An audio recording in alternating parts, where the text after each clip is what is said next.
আসসালামু আলাইকুম সবাইকে। টেকনিক ইজি এডুকেশন এবং টেকনিক পাবলিকেশনের পক্ষ থেকে জানাই আন্তরিক শুভেচ্ছা ও স্বাগতম। আমি আইমা হালিম তিজা তোমাদের মাঝে চলে আসলাম টেকনিকে ইজি ইংলিশ বইয়ের আরও একটি কিউআর কোড সলিউশন নিয়ে। আশা করি তোমরা যে যেখানে আছো সকলেই অনেক ভালো আছো এবং সুস্থ আছো। আমাদের আজকের এই কিউআর কোডটি হচ্ছে আমাদের Unit-9 Lesson-1 ওপর। আমরা গ্রামীণ জীবনে বা একটা লোক কীভাবে তার জব ছেড়ে দিয়ে তারপর একটা গ্রামে এসে নার্সারিতে কাজ করে খুশি থাকে সেই বিষয়ে একটা প্যাসেজ, এটার কিছু এমসিকিউ করবো আমরা। চলো দেখি প্রথম এমসিকিউটা কী আছে। অ্যাকর্ডিং টু দ্য প্যাসেজ অনুসারে the best thing for the writer is, লেখকের কাছে সবথেকে ভালো জিনিস কোনটা মনে হয়েছিল বলো তো? সে যে তার চাকরি ছেড়ে দিয়েছিল এটা, ঠিক আছে? তাহলে এটা লিখবো হচ্ছে প্রফিটিং হিজ লাস্ট জব, তার শেষ জব থেকে প্রফিট না, getting read of his most recent job, হ্যাঁ সে তার মোস্ট রিসেন্ট জব থেকে মুক্তি পাওয়া এইটা। After living his last job the writer's full time livelihood, তার জীবিকার ফুল টাইম জীবিকা নির্বাহের যে অর্থটা সে কোথা থেকে ইনকাম করতে বলো তো? কালেক্টিং স্ট্যাম্পস না, কালেক্টিং আননোন স্যাপলিং না, এটাও না, ভিজিটিং কান্ট্রিসাইড গ্রামাঞ্চল ভিজিট, এটাও না, birding grafting and taking care of saplings, মানে কি গাছ লাগানো, ছোট ছোট বীজ লাগানো, তারপর কি কলম করা, আর হচ্ছে ছোট ছোট চারা গাছের খেয়াল রাখা, হ্যাঁ এই কাজগুলো তার টাইম কাটতো। এরপরে দেখো এই কাজগুলো করে তো সে জীবিকা নির্বাহ করতো। আচ্ছা, what does the phrase rustic life mean, মানে সাদামাটা জীবন, তাই তো? আচ্ছা, এটা হবে কি আরবান শহুরে জীবন না, সফিস্টিকেটেড মানে অত্যাধুনিক না, হাম্বল নম্র জীবন, হ্যাঁ নম্র কিন্তু গ্রামীণ, হ্যাঁ দেখো প্যাস্টোরাল জীবন, এই যে প্যাস্টোরাল জীবন বলতে কি বোঝাচ্ছে? যে গ্রামীণ যে জীবনটা, তাই না? এইটা, হ্যাঁ সে চারা গাছের সাথে থাকতো, গ্রাম অঞ্চলে ঘুরতে যেত বন্ধুদের সাথে বা একা, তাই আমাদের এইটা হবে অ্যান্সার। এরপরে দেখো the writer decided to leave job, সে তার চাকরি ছাড়ার কথা কেন ভেবেছিল বলো তো? ইট ডিগ্রেডেড মানে হচ্ছে, ডিগ্রেড বলতে অধপতন বোঝায়। সে কি তার চাকরিতে মানে অধপতনের শিকার হয়েছিল? না। হি ওয়াজ নট কন্টেন্ট, সে সন্তুষ্ট ছিল না তার জবের সাথে, হ্যাঁ সন্তুষ্ট ছিল না। হি হ্যাড ডিসেন্ট স্যালারি, হ্যাঁ এটা ভালো স্যালারি থাকলে কি কেউ চলে যায়? হিজ বস হিউমিলেটেড, আচ্ছা তার বস হচ্ছে কি করেছে? তাকে অসম্মানিত করেছে, এটা ছিল না, তার বস তাকে অসম্মান করেনি। আচ্ছা এবার দেখো আমাদের এটা কিন্তু একটা ভালো রিজন যে তার ভালো স্যালারি ছিল কিন্তু তারপরও সে চলে গেছে কারণ সে সন্তুষ্ট ছিল না, এইটা সব থেকে বেস্ট রিজন। হ্যাঁ, the secondary hobby of the writer is, তার রাইটারের দ্বিতীয় হবিটা কি ছিল বলো তো? কালেক্টিং স্ট্যাম্পস, ওয়াচিং টিভি, সে টিভি দেখতো না, কালেক্টিং স্ট্যাম্পস। এরপরে দেখো এফ নাম্বারে কি আছে? দ্য রাইটার ইজ নাও, এখন রাইটার কি করে? এখন রাইটারের জবটা কি, ঠিক আছে? ওনস আ শপ, তার একটা শপ আছে, মুদির দোকান। ডিসক্লেইমস আ নার্সারি, ডিসক্লেইম মানে দাবি ত্যাগ করে দাও, সে কি কোনো নার্সারির দাবি ত্যাগ করেছে এমন কিছু না। ওনস আ নার্সারি, হ্যাঁ তার একটা নার্সারি আছে। The writer produces timber and medicinal plants during, timber আর মেডিসিনাল প্ল্যান্ট সে কখন প্রডিউস করে? তোমাদের কি মনে আছে যে এটা কিন্তু ডিরেক্টলি বলে না যে এই সিজনে করে, বরং এভাবে বলেছে যে উইন্টারের পর করে। তাহলে এখন উইন্টারের পরে কোন সিজন? উইন্টারের পরে হচ্ছে স্প্রিং, বসন্ত, তাহলে স্প্রিংয়ে করে, এটা হচ্ছে আমাদের অ্যান্সার। সেট 2তে দেখো আমাদের প্রথম কোয়েশ্চেনটা কি? He produces more timber and medicinal plants কবে করে? সেম কোয়েশ্চেন, বিফোর উইন্টার না, ইন সামার না, জাস্ট আফটার উইন্টার, হ্যাঁ ইন অল দ্য সিজনস না, একদমই না। আচ্ছা, he felt dash at the time of his resigning, সে যখন রিজাইন করছিল জব তখন তার কেমন হচ্ছিল? খুব সরো, খুব দুঃখ হচ্ছিল, একদমই না। এক্সট্রিম গ্রিফ, অনেক বেশি দুঃখ হচ্ছিল, জীবনেও না। ট্রিম্যান্ডাস ডিপ্রেশন মানে ভীষণ ডিপ্রেশন, হতাশা হচ্ছিল, একদমই না। গ্রেট ডিলাইট, হ্যাঁ অনেক ভালো লাগছিল, অনেক আনন্দ হচ্ছিল তার, কারণ সে জবটা পছন্দই করতো না। After the winter being ended, যখন উইন্টার শেষ হয়, the writer starts to do, writer কি করা শুরু করে? গ্রাফটিং মানে কলম দেওয়া শুরু করে, and budding cleaning up the flower, এই যে ফ্লাওয়ার গার্ডেন ক্লিন করে, কারণ উইন্টারের শেষে কি হয় বলো তো, সব ফুল ঝরে যায়, সব পাতা শুকিয়ে যায়, সে সেটা ক্লিন করা শুরু করে। এরপরে দেখো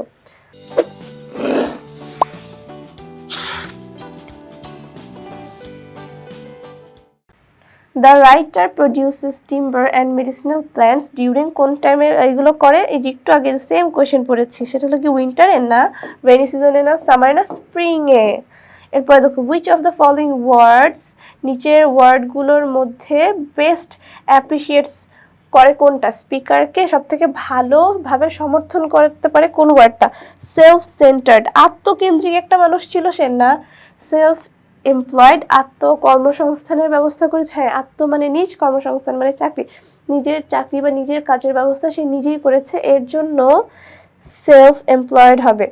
আর আনএমপ্লয়েড মানে কি, বেকার না, সে বেকার না, ডিসঅ্যাপয়েন্টেডও ছিল না সে, ঠিক আছে, সে খুশি ছিল, হ্যাপি ম্যান ছিল, লাস্টের লাইনেই লেখা ছিল। এরপরে দেখো what is the main purpose of the author of this passage, এই প্যাসেজের যেই লেখক তার উদ্দেশ্য কি, তোমাকে কি বোঝাতে চাই? To encourage people not to hate the odd jobs, odd job, যে জবটা সমাজে অত সম্মান বয়ে আনে না, যেমন ওই লোকটা কি বলবে, আমি একজন নার্সারি না, কিন্তু সে যদি ধরো তার ইনকাম হচ্ছে 1 লাখ টাকা নার্সারি থেকে, সে অনেক ভালো কাজ টাজ করে, কিন্তু সেখানে যদি কেউ একজন গভর্নমেন্ট জব করে 30,000 টাকা বেতন, তাকে বেশি সম্মান দেওয়া হবে, কারণ সেটা একটা সরকারি জব। তো এটাই বলতে চেয়েছে যে আমাদেরকে অড জব হেট করা যাবে না, হ্যাঁ আমাদের এনকারেজ করতে হবে, এটাই অ্যান্সার। পরেরগুলো কি, to invite people to visit country side, মানুষজনকে গ্রামীণ জীবনে গ্রামে ভিজিট করার জন্য, ইনভাইট করার জন্য প্যাসেজটা লেখা হয়েছে না। To describe the importance of traditional office job, না এটার জন্য না। To highlight the significance of nursery job, nursery জবের প্রয়োজনীয়তা হাইলাইট করার জন্যও না, তাহলে অনেক কিছুই লিখতো, এসব বিষয় না, না খালি অথরের বিষয় লিখতো না। আচ্ছা দেখো দ্য ওয়ার্ড চোর্স, মানে এটা চোর্সও বলে কোর্সও বলে, আমেরিকান আর ব্রিটিশ ইংলিশের অ্যাকসেন্টের ডিফারেন্সে, তো আমরা চোর্স বলবো, ঠিক আছে। The word chores stands for, এটা বলতে বোঝায় আউট অফ হোম অ্যাক্টিভিটি, বাসার বাইরের অ্যাক্টিভিটি, বাসার বাইরের কাজ। নো। রেগুলার ডোমেস্টিক ওয়ার্কস, হ্যাঁ রেগুলার গৃহের কাজ, এইটা ঠিক আছে। এবার আমরা সেট 3 কোয়েশ্চেনগুলো দেখি। প্রথমে কি আছে, what is the most pleasant, সব থেকে আনন্দদায়ক কি for the speaker? Working in garden, selling plants, গার্ডেনে কাজ করা নাকি গাছ বিক্রি করা, planting trees in the nursery, নার্সারিতে গাছ লাগানো, ওয়াচিং মুন ফ্রম হিজ হাট, হ্যাঁ এটা আমরা পড়েছিলাম প্যাসেজে, ডিরেক্টলি এটাই লেখা আছে যে সে যখন তার ছোট্ট কুঁড়ে ঘর থেকে চাঁদের জ্যোৎস্না দেখে তার খুব ভালো লাগে, এইটা।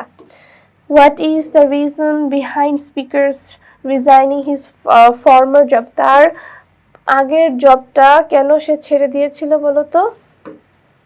হি didn't like that job, of course he didn't like that, he loves only trees, না এরকম না, হিজ স্যালারি ওয়াজ ফর, না এরকমও না, he loves to work outdoor in the open air. দেখো he didn't like the job, এটাও correct, এটাও correct, কিন্তু এইটা বেশি ইম্পর্টেন্ট, কারণ এখানে একটু ডিটেলে লেখা আছে যে সে বাইরে খোলা আকাশে খোলা বাতাসে কাজ করতে ভালোবাসে, হ্যাঁ।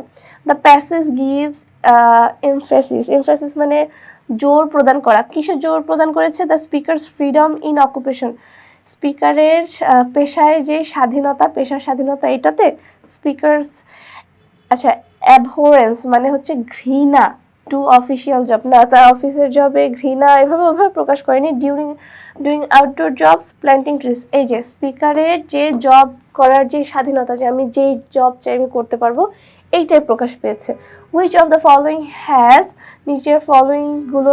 নিচেরগুলোর মধ্যে কোনটার আছে the closest meaning of the word stuffy মানে কি আবদ্ধ, ঠিক আছে। এখন এটাকে কি লিখতে পারি? হেভি, ওয়ারি মানে কি ক্লান্ত, হিউমিড মানে হচ্ছে আর্দ্র, হেভি মানে ভারী, একটাও না।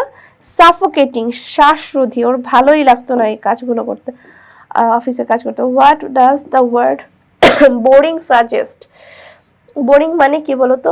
ডিফারেন্ট ব্যতিক্রম না, রুটিন নিত্যকর্ম না, মনোটোনাস একঘেয়ে, হ্যাঁ একঘেয়ে মানেই বোরিং, নিউ না।